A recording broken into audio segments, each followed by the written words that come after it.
छात्रों, मैं डॉक्टर सिद्धि जोशी आपके समक्ष प्रस्तुत होकर के भ्रमर गीत सार की सप्रसंग व्याख्या करूंगी। आज व्याख्यान माला में 202 पद की व्याख्या है, जो इस प्रकार है। उद्धव तुम ही हो सब जान। जान माना होता है सुजान, चतुर। गोपियाँ उद्धव से कह रही है, हे उद्धव, आप तो सब तरह से बड़े चतुर हैं। तुम ही हो सब जान, तुम भली प्रकार से चतुर हो। आप सब बातों को जानते हैं। उद्धव, आप सभी बातों को जानते हैं और आप तो सब तरह से बड़े चतुर हैं। हमको सोई सिखावन दीजिए नंद सुवन की आन। आपको श्री कृष्ण की सौगंध है, सच सच कहना कि आप हमें उसी शिक्षा को दीजिए जो हमारे लिए उचित है। हमको सोई सिखावन दीजिए, हमें वही शिक्षा दीजिए जो हमारे लिए उचित है। आमिष भोजन हित है जाके, सो क्यों साग प्रधान। भला जिस व्यक्ति का भोजन मांस है, वह साग से कैसे संतुष्ट हो सकता है। तामुख सेमी पात क्यों भावत, जा मुख जाए पान। या फिर जिस मुख से पान चबाए जाते हैं, जा मुख जाए पान, जिस मुख से पान चबाए जाते हैं, उस मुख को सेम पात क्यों भावत। सेम के पत्ते किस प्रकार अच्छे लग सकते हैं। जिन कारणों से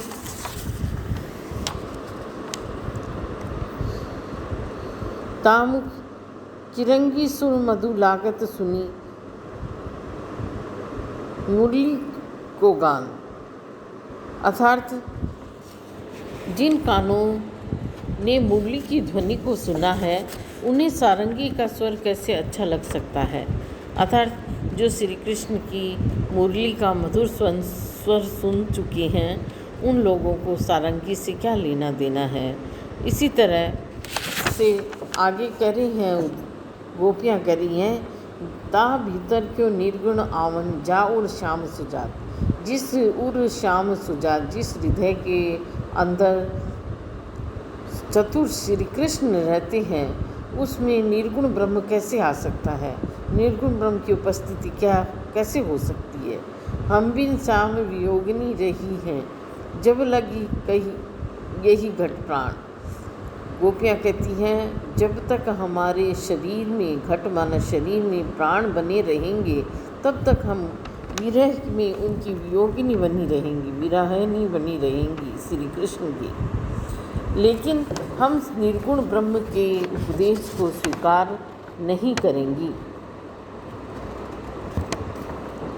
अर्थात जब तक हम जीवित हैं, श्री कृष्ण का ही स्मरण करती रहेंगी। निर्गुण ब्रह्म को हमारे यहाँ कोई स्थान मिलना संभव नहीं है। सूरदास कहते हैं कि सुख ता दिन ते होए सूर प्रभु, ब्रज आवे ब्रजभान। सुख के दिन तो तब होंगे।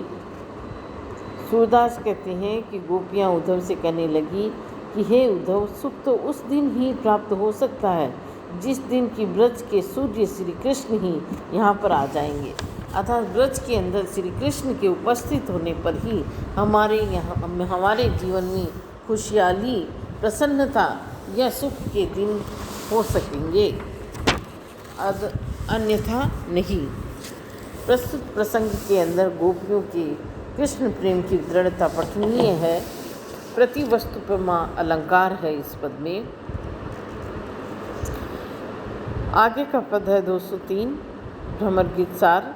उधो यह विचार यहो गहो। श्री कृष्ण के प्रति अपने प्रेम की दृढ़ता का उल्लेख करते हुए गोपियाँ उद्धव से कहती हैं कि हे उद्धव, आप हमारे इस विचार को ग्रहण कर लीजिए। यह विचार गहो, हमारे इस विचार को ग्रहण कर लीजिए। केतन गए भलो माने, के हरि ब्रज आए रहो। या तो हम इसमें ही भलाई समझती हैं कि हमारा शरीर चाहे चला जाए, अथवा हमें ये भला लगेगा कि श्री कृष्ण भी ब्रज में आकर रहने लगे। कानन देह विरह बच लागी, हृदय बीच जरो। हमारे शरीर रूपी जो जंगल है, वन है, कानन देह, कानन माना वन, देह माना शरीर, शरीर रूपी वन है, उसमें विरह बच लागी, उसमें विरह की दावाग्नि लग गई है और उसके अंदर जिससे इंद्रिय रूपी जीव हैं वो जल रहे हैं। अर्थात जिस प्रकार वन में दावाग्नि लग जाती है और उसके फलस्वरूप वन में रहने वाले सभी जीव भी स्वभावतः जल ही जाते हैं, उसी तरह हमारे शरीर में विरह अग्नि लग गई है जिससे हमारी इंद्रियां जली जा रही हैं। इंद्रियों ने अपनी शक्ति खो दी है, कान सुनते नहीं हैं, आँख देखती नहीं है, नाक सूंघती नहीं। भाव ये है कि विरह के कारण हमें इंद्रियों के विषयों में कोई रुचि शेष नहीं रह गई है। यह वियोगाग्नि उस समय बुझ सकती है जिस समय की श्री कृष्ण रूपी बादल बुझे श्याम घन कमल प्रेम मुख मुरली बूंद परो। बुझेगी उस समय ये आग जब श्री कृष्ण रूपी घन, श्याम घन माना श्री कृष्ण रूपी बादल आकर के कमल प्रेम मुख, अपने कमल रूपी मुख से मुरली बूंद परो, मुरली की सुंदर ध्वनि रूपी बूंदों की वर्षा करेंगे, तब जाके ये अग्नि शांत होगी। जिस प्रकार वन में लगी अग्नि के ऊपर यदि मेघ की वर्षा हो जाए तो अग्नि शांत हो जाती है, उसी तरह यदि श्री कृष्ण भी आ जाएं और मुरली बजाने लगे तो हमारा गोपियों का विरह दूर हो सकता है। चरण सरोवर मनस मीन मन रहे एक रस रीति। हमारे जो मीन मन है, मीन मछलियों रूपी मन है, मछलियाँ हैं, मन रूपी मछलियाँ हैं, एक साथ रह कर के रस प्राप्त करती है। कहाँ पे? चरण रूपी मानसरोवर में। अर्थात हमारे मन सदैव श्री कृष्ण के चरणों में लगे हुए उसी सुख का अनुभव करते हैं जिस सुख का अनुभव मानसरोवर में पड़ी हुई मछलियाँ करती हैं। चरण सरोवर, मानसरोवर रूपी मनस, मानसरोवर कौन से? चरण रूपी मानसरोवर में हमारी मन रूपी मछलियाँ एक ही रस को प्राप्त कर रही है श्री कृष्ण के।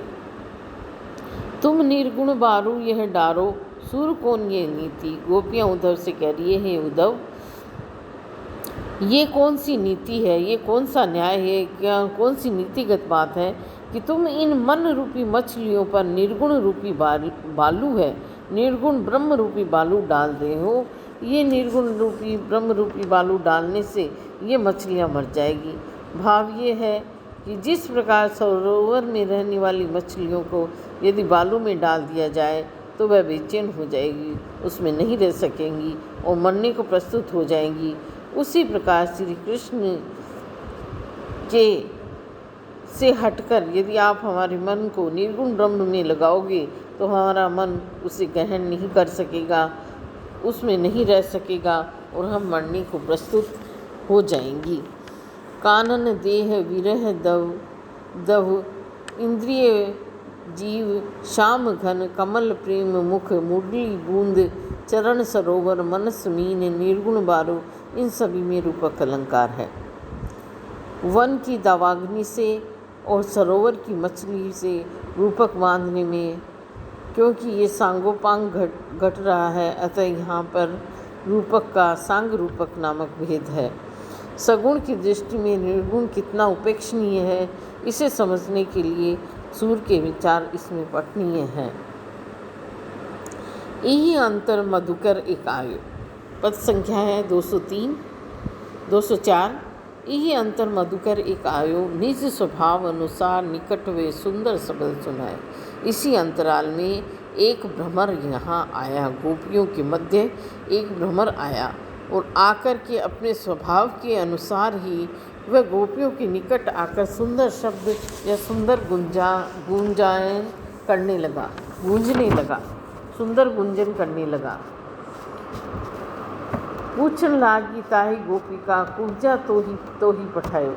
कवि कहता है कि इसी बीच में एक भ्रमर उधर उड़ता हुआ सा आ गया।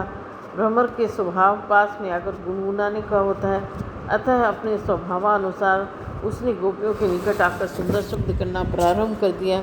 उस भ्रमर को संबोधित करके गोपियाँ उद्धव पर व्यंग्य करके कहने लगी कि हे शब्द करने वाले कुटिल भ्रमर, क्या तुझे कुब्जा ने इधर हमारे पास भेजा है? किंदो सूर श्याम सुंदर को हमें संदेशो लायो। किंदो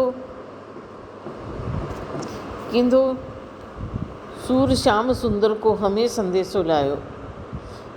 सूरदास कहते हैं कि गोपियाँ कहने लगी कि हे भ्रमर, क्या तू हमारे लिए श्री कृष्ण का संदेश लाया है?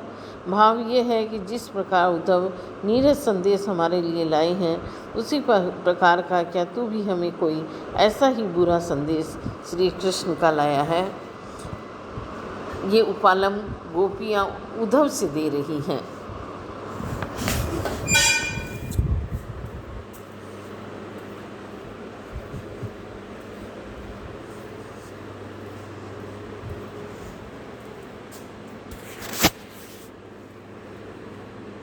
बंद कर दें।